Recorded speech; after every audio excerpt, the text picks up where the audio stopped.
Hello everyone, welcome back to my YouTube channel. आज का हमारा मैथ्स का क्वेश्चन इस प्रकार से है। किसी संख्या का 2/3 भाग 66 है तो उसका 9/11 भाग क्या होगा, ये हमको फाइंड करना है, ज्ञात करना है। ओके, इस क्वेश्चन के लिए जो ऑप्शन है वह इस प्रकार से है। ऑप्शन ए 53, बी 63, सी 71 और डी 81। तो चलिए इस प्रकार के क्वेश्चन को कैसे सॉल्व किया जाता है उसको सीखते और समझते हैं।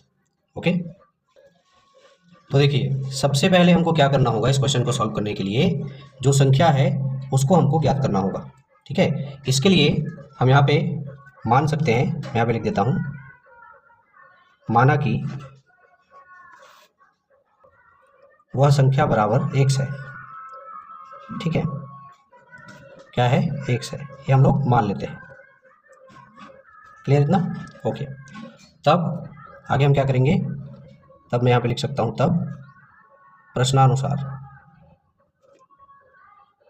ओके, तो प्रश्न में क्या कहा गया है कि किसी संख्या का 2/3 भाग 66 है।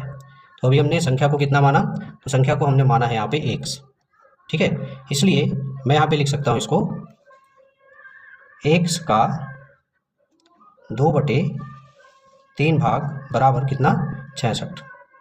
ये कहा गया ना क्वेश्चन में कि किसी संख्या का 2/3 भाग, तो संख्या को हमने मान लिया है x। ठीक है, तो क्या हो जाएगा प्रश्न अनुसार, ये x का 2/3 भाग बराबर 66। क्लियर है? ओके, चलिए आगे इसको सॉल्व करते हैं। अब यहाँ पे देखिए x का लिखा हुआ है यहाँ पे। ओके, तो का की जगह पे अब हम क्या लिख सकते हैं, यहाँ पे हम लिख सकते हैं x गुना 2/3 बराबर 66। ठीक है, देखिए यहाँ पे x का जो लिखा हुआ है उसकी जगह पे हमने क्या लिखा, गुना लिखा, क्योंकि गणित में अगर ऐसा लिखा होगा पे x का इतना बटा भाग या x का 2/3 भाग है ना, तो हम वहाँ पे का की जगह पे क्या लिख सकते हैं, गुना लिख सकते हैं। एक तरीके से कहे तो इस तरीके के का मतलब क्या होता है, गुना होता है। क्लियर है? इसलिए मैंने यहाँ पे लिख दिया x गुना 2/3 बराबर में 66। क्लियर है? ओके, चलिए अब आगे इसको सॉल्व करते हैं। अब देखिए हमारे पास जो वैल्यूज़ है वो है x गुने में 2/3 बराबर 66। अब इसको आगे जब सॉल्व करेंगे तो इस x का गुना ये 2 के साथ में हो जाएगा, तो वैल्यू क्या हो जाएगी, यहाँ पे 2x हो जाएगा, बटे में क्या है 3 बराबर, ये इधर क्या है 66 है। अब आगे क्या करेंगे, इसको सॉल्व करने के लिए ये जो 3 है इसका पक्षांतर करेंगे 66 के साइड पे, या फिर ये कहें हमारे राइट हैंड साइड पे।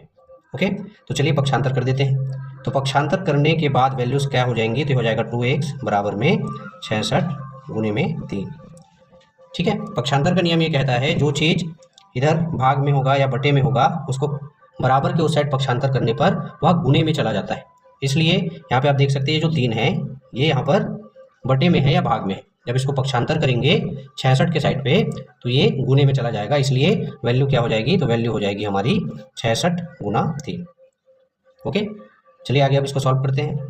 अब 2x बराबर क्या हो जाएगा हमारा, तो 2x बराबर हो जाएगा 66 का गुना जब 3 से करेंगे तो ये होगा 6 × 18 का 8।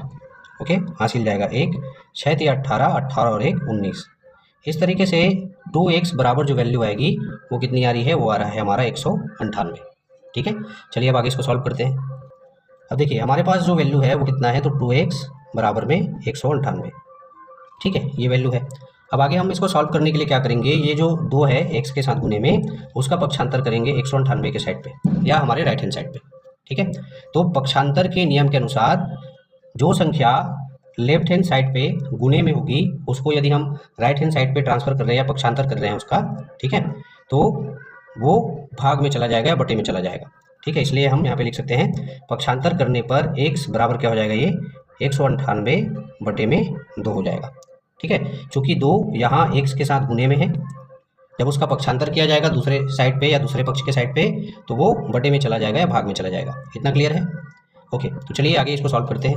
अब देखिए इस 2 से जब 198 को भाग देंगे तो कितनी बार में जाएगा, चलिए देते हैं भाग। ये 2 एकम 2, ठीक है, ये हो जाएगा हमारा 2 निया 18, 19 में से जब 18 को माइनस करेंगे तो बचेगा 1। ओके, और 1 को जब 8 के साथ में लगाएंगे तो हो जाएगा 18, तो 2 निया 18। इस तरीके से जो x की वैल्यू है, ठीक है, या x का जो मान है वह कितना आ रहा है, ये आ रहा है 99। ठीक है, ये आ गया क्या, x का मान। और x हमने क्या माना था, तो हमने माना था कि x वह संख्या है जिसका 2/3 भाग 66 के बराबर है, ठीक है, या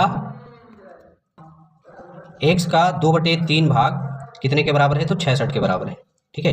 ये हमने वास्तविक संख्या यहाँ पे फाइंड कर ली, वास्तविक संख्या हमने यहाँ पे ज्ञात कर लिया, ठीक है। अब हमको क्वेश्चन में पूछा क्या गया है, हमको क्वेश्चन में पूछा गया है कि उस संख्या का 9/11 भाग कितना होगा या क्या होगा, ये हमको फाइंड करना है। ओके, तो चलिए अब उसका मान निकालते हैं।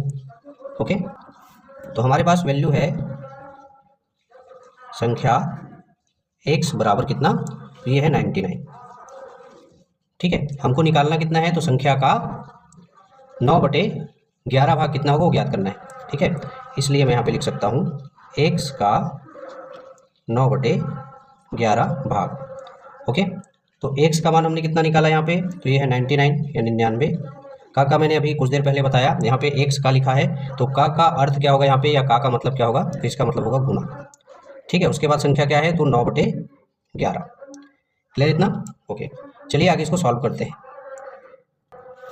अब आगे जब इसको सॉल्व करेंगे तो इस 99 का गुना हम 9 से करेंगे, तो चलिए कर देते हैं। तो 9 निया कितना होता है, तो ये होता है 81, ठीक है। 81 का 1 रहेगा, 8 हासिल जाएगा, फिर से इस 9 का गुना इस वाले 9 से होगा, तो 9 निया 81, 81 और 8 कितना हो जाएगा, तो ये हो जाएगा हमारा 89, ठीक है। तो इस तरीके से गुना करने के बाद जो वैल्यू आएगी वो आएगा 891, ठीक है। नीचे बटे में क्या है, तो बटे में है हमारा 11। अब इस 11 से 891 को भाग देने पर वैल्यू कितनी आती है, उसको हम लोग निकाल लेते हैं। तो चलिए भाग दे देते हैं 11 से 891 को। तो 11 एकम 11, 11 अट्ठे 88, 89 में से 88 को माइनस करेंगे तो बचेगा 1, है ना, और पहले से 1 बचा हुआ है तो वैल्यू क्या हो जाएगा 11, तो 11 एकम 11, ठीक है। तो 891 जो है 11 से 81 बार में कट जाएगा, ठीक है। और मान कितना आएगा, तो मान आएगा 81, ठीक है। और यही हमारे इस क्वेश्चन का क्या है, आंसर भी है, ठीक है। x का 9/11 का मान कितना होगा, या x का 9/11 भाग का मान क्या होगा, तो कितना होगा, तो होगा 81, ठीक है। या x का 9/11 जो है वह किसके बराबर होगा, तो वो 81 के बराबर होगा। क्लियर इतना?